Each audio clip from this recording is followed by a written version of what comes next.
Mindanao is important to us. Mindanao is our oikos. It is our common home.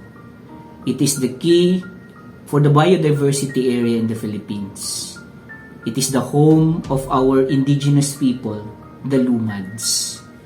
It is the last frontier of the remaining forest in the Philippines.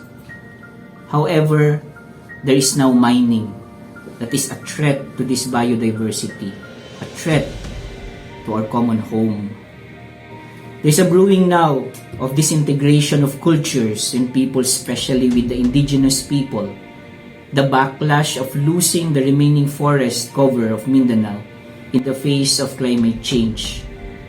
Pope Francis told us there is a climate emergency. There is a water crisis in the Philippines, especially in Mindanao.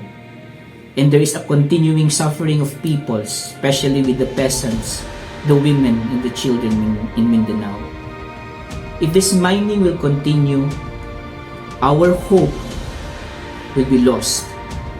So we are calling as Assumptionists to stop mining and to use alternative methods, progressive methods for our economic development.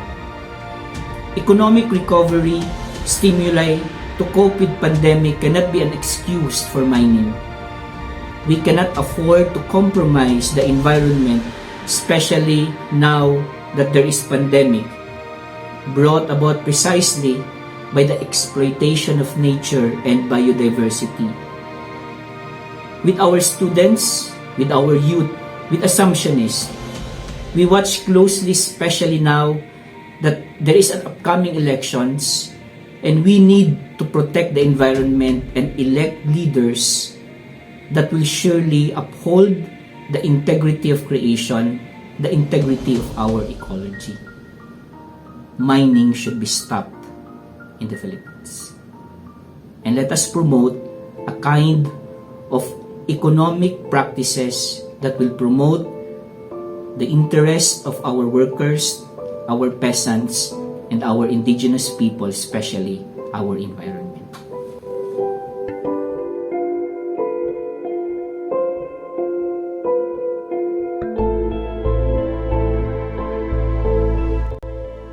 Laudato Si is the encyclical issued by Pope Francis in 2015.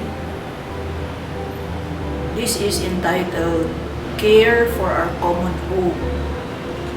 We all know that our common home is Earth, and we have only one home.